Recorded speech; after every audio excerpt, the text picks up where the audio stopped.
The day my cousin's graduation went viral, I realized I'd never get a family caption.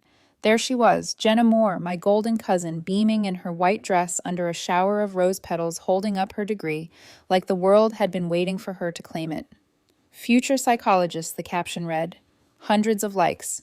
Comments from teachers, neighbors, even people who barely knew her. Meanwhile, I had just finished trade school, HVAC certified. A real job offer already signed. The first in our family to land a paying position before graduation. But all I got from my parents was my mom's half-asleep grunt over her coffee. So, you fix air conditioners now. And my dad, still in his boxers, muttered, maybe you can finally get the furnace working. It's been making that noise again. That was my celebration. No dinner, no post, no card, just sarcasm and a broken furnace. I wasn't angry not right away. I'd learned a long time ago that in our family, success meant suits and student loans, not calloused hands. Jenna was the golden girl. Her brother Evan was the golden backup. And me, I was the one holding the ladder while they climbed it. Still, this time felt different. Because for once, I'd built something real. I'd spent 2 years waking up at 5, covered in grease and sweat, studying electrical systems while everyone else posted cafe selfies and hustle culture quotes. I passed my licensing exam with a 94. When the instructor handed me that certificate, I nearly cried. I even posted a picture of me in my uniform shirt, standing outside the workshop, sun in my eyes and dirt under my nails. Certified HVAC technician, the caption said. 11 likes. Mostly coworkers and my friend Ruby from high school. No comment from family, not one. It was like I'd graduated into thin air. Meanwhile, Jenna had a professional photographer capture her tossing her cap in front of marble columns. Proud of this one, Uncle Dean wrote. Brains, grace, and ambition. Aunt Lisa commented. We always knew she was destined for more. I read that caption 3 times. Destined for more. What did that make me? That night, I scrolled past their smiling faces until my thumb hurt. And then I stopped. Not because I'd accepted it, but because I finally understood it. I'd never be their version of impressive. My degree didn't hang on a wall. It lived in my hands. So I decided something simple. If they wouldn't clap for me, I'd learn to build my own applause. Weeks passed. I started full-time at a local HVAC company, a legit one with benefits, and a boss who actually said good job when I earned it. His name was Ray, big mustache, thick accent, heart of gold. On my first week, he clapped me on the shoulder and said, You're the only new hire who showed up on time and brought her own tools. I like you already. Ray called me kiddo. He meant it kindly. After 2 weeks, he told me he was proud of how fast I learned the wiring layouts. Proud. That word hit harder than I expected. Ray, who'd known me for 13 days, gave me more validation than my entire family had in 28 years. I stopped updating the family group chat after that. What was the point? Unless you had a campus backdrop or a champagne flute, your life didn't count. I poured myself into work. Fixed broken heaters, installed ducts, crawled into dusty attics, left every job with aching arms and a full heart.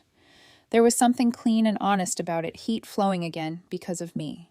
Then one afternoon at the gas station, I saw it. A flyer pinned to the corkboard by the door next to ads for lost cats and guitar lessons. City foreclosure auction.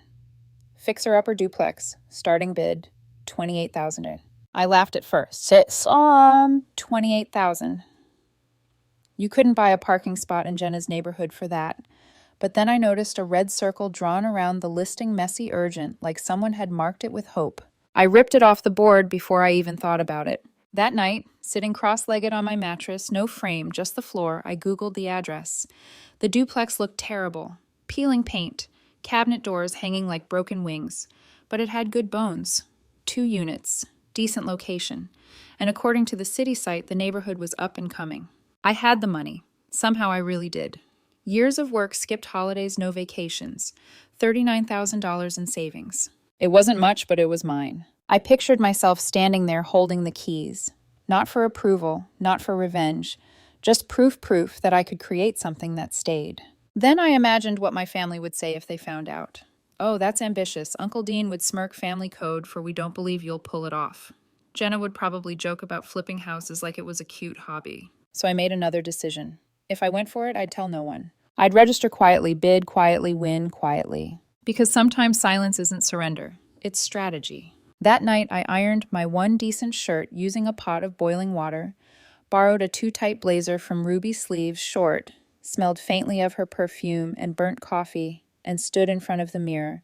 For a moment, I almost didn't recognize myself. There I was, the background girl, the one without a caption, looking like she belonged somewhere her family never thought to imagine her. I smiled at the reflection. Maybe I'll never get a balloon, I whispered, but I'll get a deed. The next morning, I walked out the door with the flyer in my pocket and fire in my chest. If courage had a smell, it would be burnt coffee and borrowed perfume. That's what I told myself as I stood outside the county courthouse clutching a gas station latte that was more steam than caffeine. The building loomed in front of me like it was daring me to walk in. Every step echoed. Every face inside looked like it belonged to someone who owned a summer home or three. Rows of pressed suits, glossy folders, and confident smirks. Everyone seemed to already know each other. I could almost hear them thinking, she's lost. Maybe she's delivering lunch. I swallowed my nerves and sat near the back, hoodie under my blazer, hair pulled back into a no-nonsense knot. My paddle trembled slightly in my hand. Then I heard a voice I knew too well. "Remember, sweetie," said Uncle Dean, his baritone dripping with authority. "We'll go up to 70, but don't raise your hand unless I nod. Okay." My spine went rigid. No way. 3 rows ahead, I spotted them. Uncle Dean, in his navy blazer, his wife Lisa, beside him, and my cousin Jenna, immaculate as always, flipping through her investment opportunities binder, like this was Shark Tank. Her hair was perfect, her nails glossy, her confidence unshakable. Of all the people in the world, it had to be her. She leaned toward her father. "I really think we can get it under 60. It's a good starter for my Airbnb plan." Starter. Of course. For her, this wasn't survival, it was a side hustle.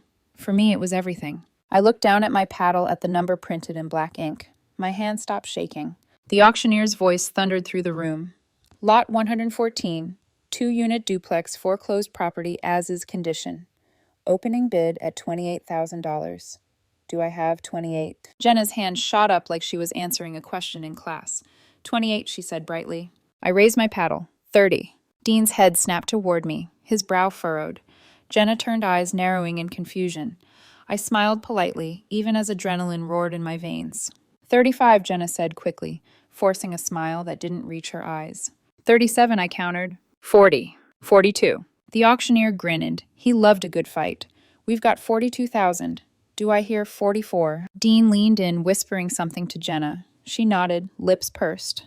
44, she said, voice, sugar sweet but tight. 46, I said before the words even left her mouth. The auctioneer nodded, amused. 46. Do I hear 48? You could feel the tension. A couple of guys in suits started glancing between us, smirking. To them, it was entertainment. To me, it was vindication. Dean's voice grew sharp. 50. I raised my paddle again. 53. The air shifted. Jenna's composure cracked. She turned fully toward me. Surely, she hissed. Are you serious? I smiled faintly. Always have been. Dean's face flushed red. 58, he barked. 61. 65. 69. The crowd chuckled. Someone muttered, nice number, and the room rippled with quiet laughter. But I didn't waver. Dean's jaw tightened. 70, he said flatly, the finality in his voice almost daring me to stop. The auctioneer's hand hovered. 70,000 once. I took a breath, slow, deliberate, and raised my paddle one last time. 72. The auctioneer grinned like a showman about to announce a plot twist. 72,000 going once. Twice. Sold. The gavel slammed down. My heart did the same. For a long second, no one moved. Then the room erupted into murmurs, papers shuffling, paddles lowering. I stood up slowly, feeling every eye on me. The hoodie under my blazer stuck to my skin, sweat and triumph mixed together. As I passed their row, Jenna's mouth hung open. Uncle Dean looked like someone had just stolen his parking spot in heaven. Morning, Uncle Dean, I said lightly, holding up the packet of ownership papers. Beautiful day for property ownership, isn't it? Dean blinked. You were bidding against us. Not against you, I said. For me. Then I walked out, not too fast, not too slow, just steady. The courthouse doors swung open, sunlight flooding over me like applause I'd waited my whole life for. I didn't need a camera. The moment burned itself into my memory. By the time I reached my car, my phone buzzed so hard it nearly jumped off the dashboard. Family group chat. More clan updates. Uncle Dean Shirley. There seems to be some confusion. Let's talk before making rash decisions. Aunt Lisa, sweetheart. You didn't really mean to bid on that house, did you? Jenna. LOL. Okay, we've had our little surprise moment. Can we be adults now? I stared at the message's thumb hovering. Then I did the most peaceful thing I'd ever done in my life. I left the chat. The silence that followed was better than any applause. Later that night, I stood outside the duplex.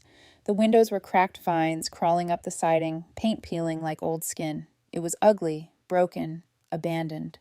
Perfect. I ran my fingers over the rough wood of the porch railing, splinters catching my skin. It didn't scare me. I'd been fixing broken things my whole life. Furnaces, friendships, my own self-worth. This was just one more project. I looked up at the dark windows and whispered, "Let's see what they say when it's beautiful." If there was one thing my family loved more than showing off, it was pretending to be calm while gossiping in whispers. So when I left the group chat, they didn't call, they posted. It started the next morning. Jenna's Facebook update. Sometimes dreams get hijacked, but real success doesn't come from luck, it comes from class. Lesson learned.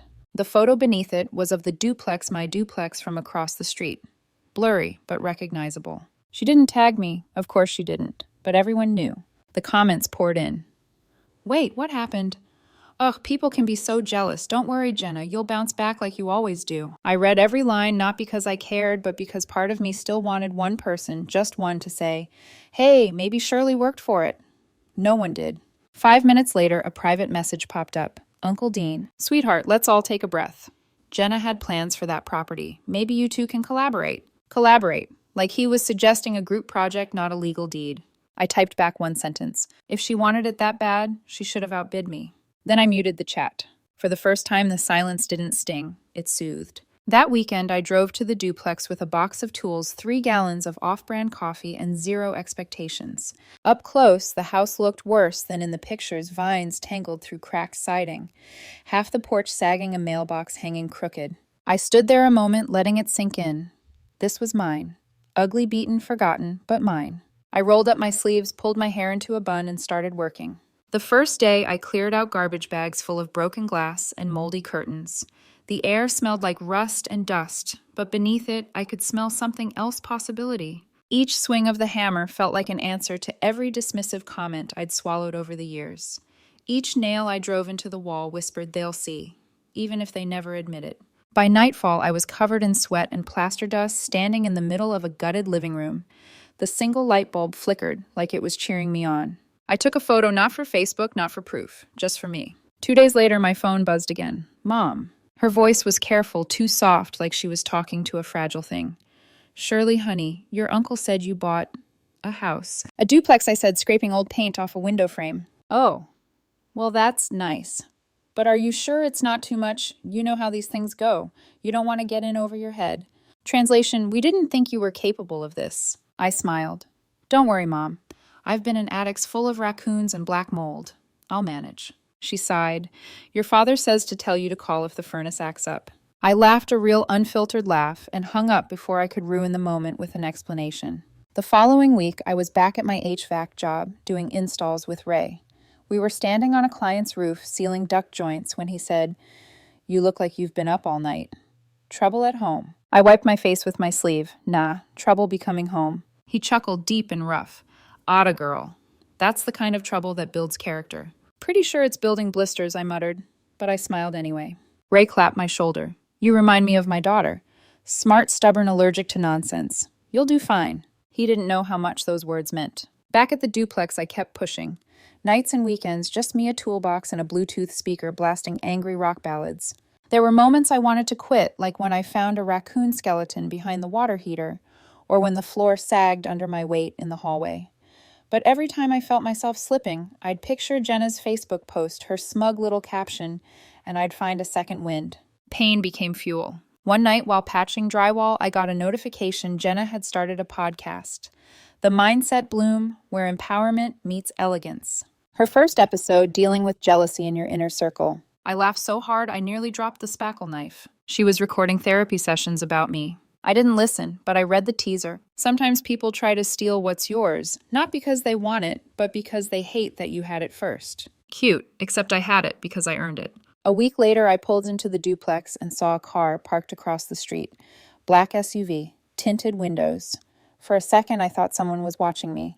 Then the window rolled down, and there she was, Jenna. She stepped out heels, clicking against the pavement like a threat disguised as politeness. "Hey, cousin," she said brightly, holding a Starbucks cup. "This place looks rustic." I leaned against the porch railing, arms crossed. That's one word for it. She tilted her head, scanning the chipped paint and stripped flooring visible through the door. "You really think you can handle all this yourself?" "I've handled worse. I just mean it's not really your thing, right? Houses, investments, contractors." "Jenna," I said evenly, "you do podcasts about self-love in your pajamas. I rebuild broken heating systems. We all have our thing." Her smile faltered. "You don't have to be so defensive. I was just checking in." "Right," I said. "And I'm just getting back to work." I turned and walked inside, closing the door behind me. Her voice floated faintly through the crack. "Dad says you're being difficult." I grinned to myself. He'd know. That night, as I scrubbed paint off my hands, I caught my reflection in the dark window, messy bun freckles, smudged with dust, eyes sharp. For years, I thought invisibility was safety. Now I realized it was just silence waiting for me to speak. And this duplex, this was me finally speaking. The knock came on a Sunday morning. I was halfway through scraping old wallpaper when I heard it 3 polite, deliberate taps. The kind that said, "I'm not here to help, I'm here to talk." I wiped my hands on my jeans and opened the door. Standing there in khaki slacks and a pastel polo was Uncle Dean. He held a plastic container of oatmeal cookies and an expression of pretend warmth. "Shirley," he said, his voice syrupy smooth, "you look busy." "Renovating tends to do that," I said, glancing at the peeling ceiling behind me. "What brings you here?" He smiled, but it didn't reach his eyes. "Just wanted to check in. See how you're managing. This is quite the project for, well, someone like you." I raised an eyebrow. "Someone like me?" "Oh, don't take it the wrong way," he said quickly. "You've always been so hands-on. But properties are complicated. Financing, taxes, tenants. These aren't things you can just fix with a wrench." I leaned against the door frame. "You'd be surprised what I can fix with a wrench." He chuckled, trying to smooth over my tone. "Fair enough. Well, I just came by because Jenna's been a bit upset. That duplex was something she had her heart set on. We thought perhaps there's a way for everyone to benefit." Ah, there it was, the real reason. I folded my arms. "You mean a way for her to have what she didn't win?" Dean shifted his weight. "Now, Shirley, don't be like that. You've made your point, and we're all proud you're being so independent. But maybe Jenna could help. She's great with presentation. She could make the place look more feminine, more marketable. You handle the repairs. She handles the design. Family collaboration." I stared at him. "Let me guess. She decorates. I do the labor, and she takes half the credit." He frowned. "Don't make this about ego." "Ego," I said softly. "That's rich, coming from the man who's never once asked how I was doing, unless there was something in it for Jenna." Dean blinked, thrown off by my calm.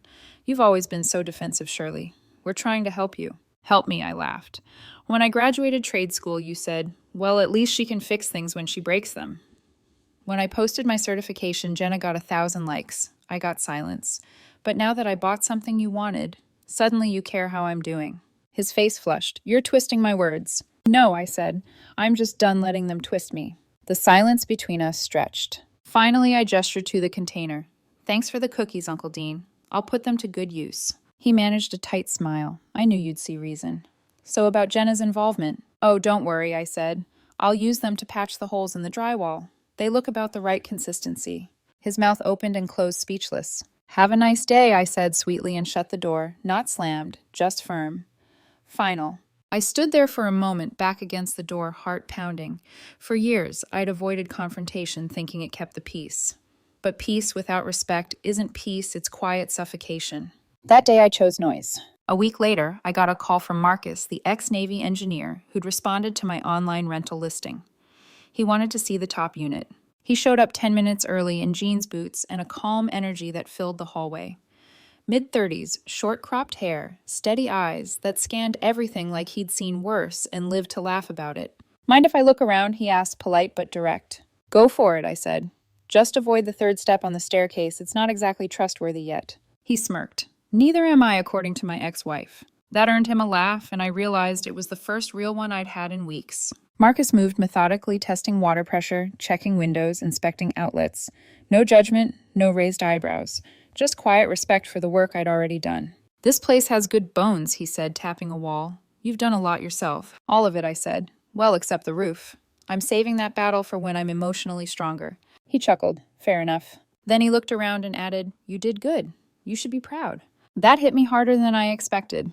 Two simple words, "you should." Something my family had never once said. "Thanks," I said, trying not to sound too emotional. He filled out the paperwork on the spot and handed me a deposit envelope without hesitation. I don't play games. If I say I'll take it, I take it. That night, I stood in the doorway of the freshly painted top floor, the lease signed and folded in my pocket.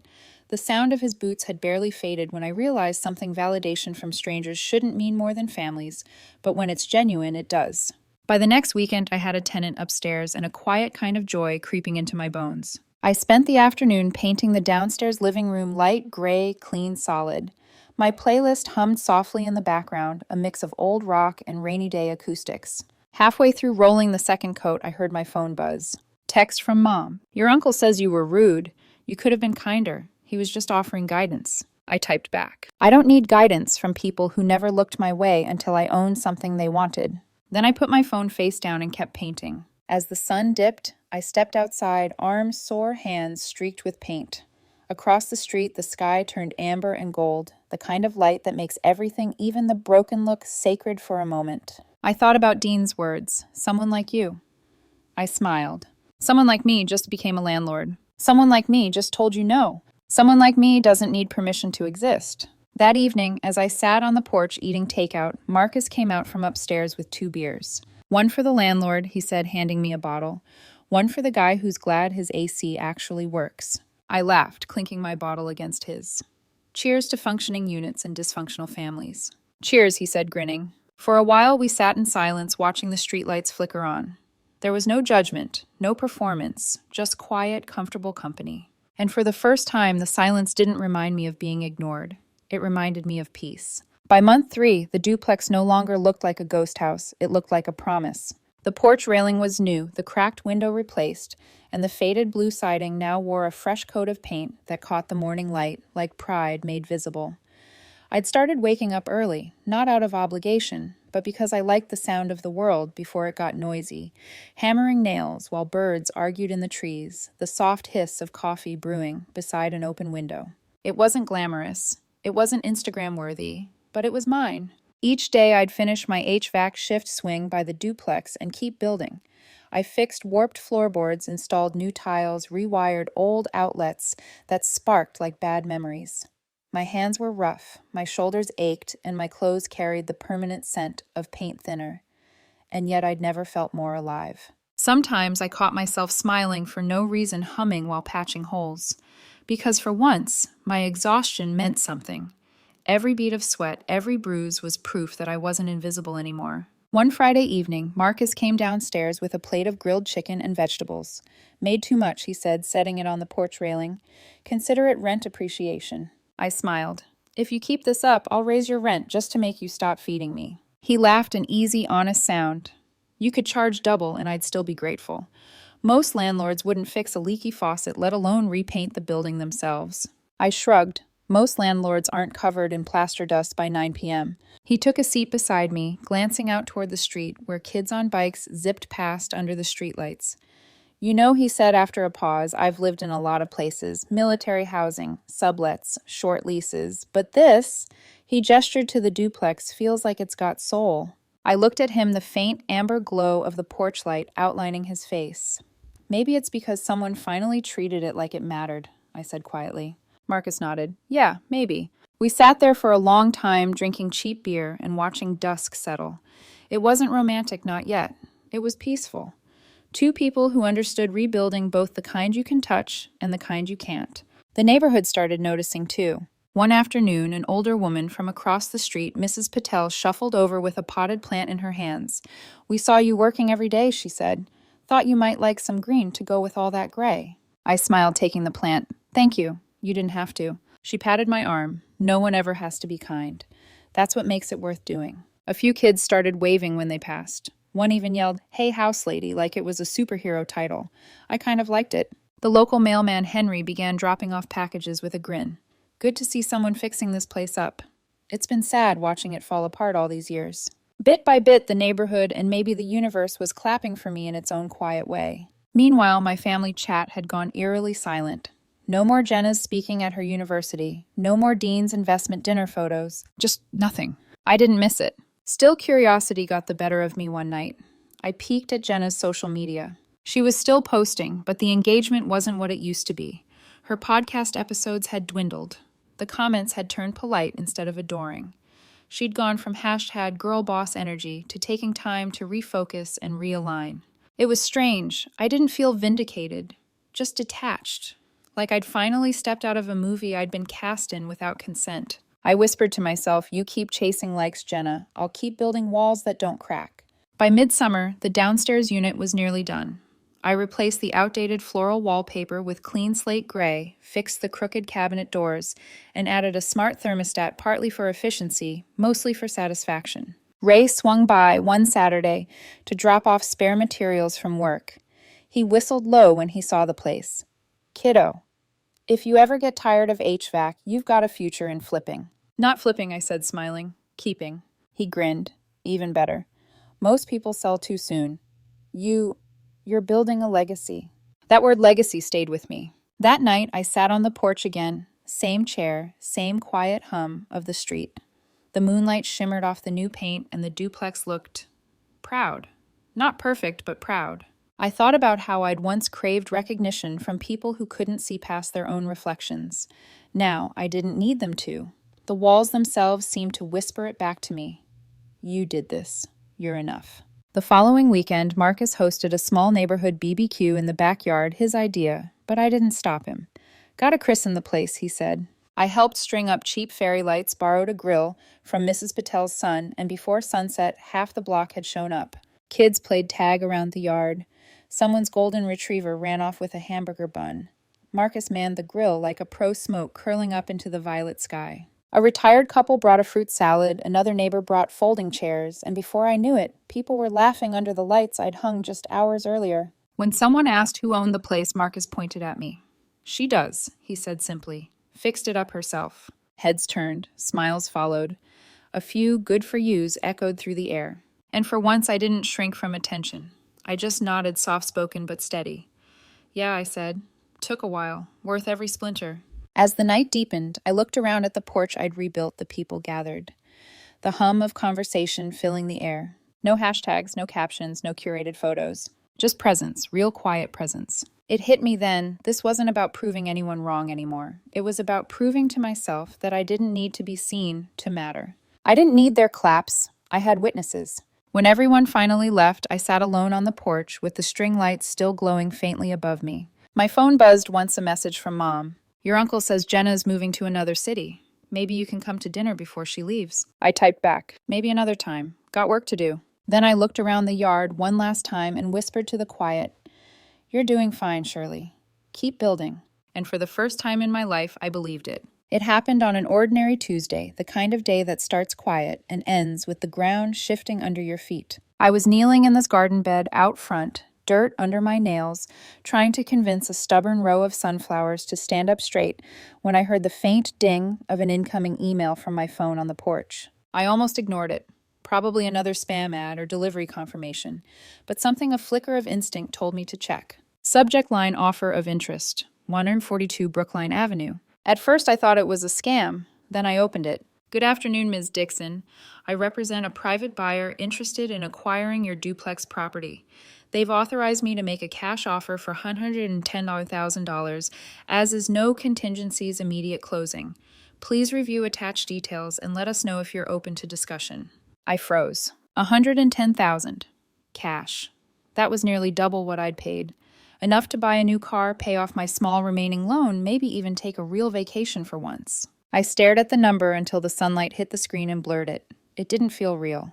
Then I scrolled down to the attached buyer information and saw the name. Buyer Jenna Moore. Of course. For a moment, I actually laughed, a soft, bitter sound that startled the crows off the telephone wires. It wasn't about the house. It never was. She didn't want the duplex. She wanted my narrative back. Owning this place meant I'd done something her curated perfection couldn't erase, something tangible, something no hashtag could compete with. She wanted to buy it just to rewrite the ending. That evening, I sat on the porch with the printed offer in my lap, staring at the number over and over again. It was tempting. God, it was tempting. I could take the money, move somewhere new, start clean.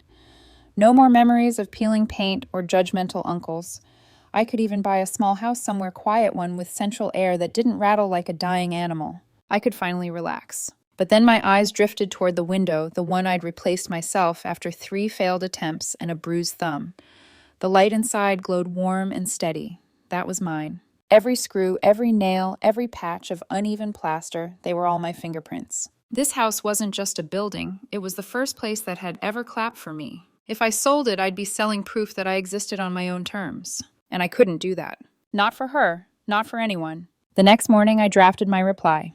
Thank you for your client's interest. The property is not for sale, not now, not ever. I hovered for a second before hitting send. Then I closed my laptop and exhaled. It didn't feel defiant. It felt peaceful, like closing a door that should have been shut years ago. A few days later, Marcus knocked on my door holding 2 coffees. You've got that I just made a big decision face, he said, handing me one. I raised an eyebrow. Do I? Yeah. It's the same one I had when I turned down a job in DC because I realized I didn't want a title, I wanted a life. I smiled faintly.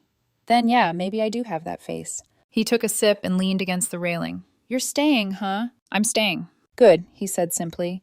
This place suits you. It's stubborn, but it's got good bones. I laughed. Are we still talking about the house? He smirked. Mostly. For a moment, the air between us felt charged, not romantic exactly, but grounded. 2 people who'd fought their own battles and decided to stop running. That weekend, I drove to my parents' house for the first time in months to drop off some mail that had been mistakenly delivered to my duplex. Mom opened the door, surprise flickering across her face. Shirley, you look different. Less miserable, I teased. She hesitated, then smiled weakly. Happier. I stepped inside. The air smelled the same coffee detergent, the faint scent of comfort mixed with avoidance. On the counter lay a familiar sight, the family newsletter, typed by Uncle Dean naturally, printed in bold, self-satisfied fonts. I scanned it out of habit. Jenna is exploring real estate investments after a successful year hosting her podcast. Shirley is doing well too. Doing well too. 3 words that summed up decades of dismissal. I slipped an envelope from my bag and tucked it under the newsletter. It was a photocopy of my duplex's deed, signed sealed mine. No caption, no explanation. Just proof. Driving back, I rolled the windows down and let the wind slap against my face. The road stretched ahead, endless and open. The city skyline shimmered faintly in the distance, but all I could think about was the warm light waiting for me at home, my home. When I pulled into the driveway, Marcus was on the porch fixing one of the light fixtures. He waved. Welcome back, boss. Boss, I laughed, stepping out of the car. Owner, landlord, lady of the house, take your pick. I smiled, walking past him and into the doorway. Shirley works fine. That night, I sat by the window with a cup of tea, the offer letter still on the table beside me. The moonlight caught its edges, reflecting faintly against the ink. I thought of the girl. I used to be the one who scrolled through her cousin's posts, wondering why no one ever saw her. The one who believed she had to earn love by being useful. That girl wouldn't have believed this moment. I reached over, folded the offer letter neatly, and slid it into the trash. Then I whispered to the quiet house, not for sale, not now, not ever. The air hummed softly through the vents, warm, steady, alive. And in that stillness, for the first time, I didn't feel small. I felt solid. If someone had told me a year ago that I'd be standing on a stage speaking to a crowd of students, I would have laughed the kind of laugh that hides disbelief under sarcasm. But there I was, gripping a microphone in front of a packed trade school auditorium, the same one I used to sit in, exhausted and invisible, while dreaming about a life that didn't feel like a punchline. Behind me, the screen read Career Day Alumni in Action. To my left stood a welder named Tina, her arms strong as steel pipes. To my right, a heavy equipment operator named Luis, who looked like he could lift the stage itself. None of us were famous. None of us had doctor or CEO before our names. But when we smiled at each other, it felt like we were the only people in the room who truly knew what pride tasted like, equal parts sweat and grit. The principal handed me the mic. Everyone please welcome our final speaker, Ms. Shirley Dixon, HVAC, specialist, property owner, and community builder. For a moment, the applause blurred into a distant hum. I took a breath, glanced at the rows of students' hoodies, scuffed sneakers, restless energy, and saw my younger self in their faces. Hi, I started, voice steady. 3 years ago, I sat right where you are, except back then I was wondering if I'd made a huge mistake. A few chuckles, the tension eased. My family didn't really get what I was doing. Trade school to them sounded like failure. They wanted fancy degrees, glass buildings, things you can brag about at brunch. But I liked fixing things, broken heaters, broken vents, broken expectations. Scattered laughter. Someone clapped. My cousin once told me, "You're wasting your potential." She went on to host a podcast about self-love while I spent my days elbow deep in furnaces. But guess what? Her podcast doesn't keep anyone warm in December. The room erupted laughter, applause, even a few cheers. I smiled, but my tone softened. Look, college is great if it fits you. But some of us are made to build, to repair, to create things that actually work. And if no one claps for you at graduation, I paused, letting the quiet settle.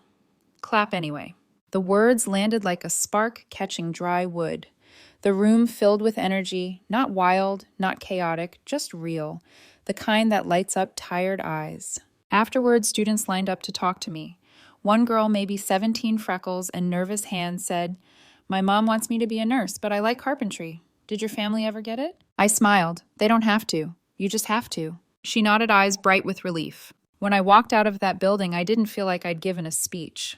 I felt like I'd closed a chapter. The next morning, my phone buzzed with a tag notification.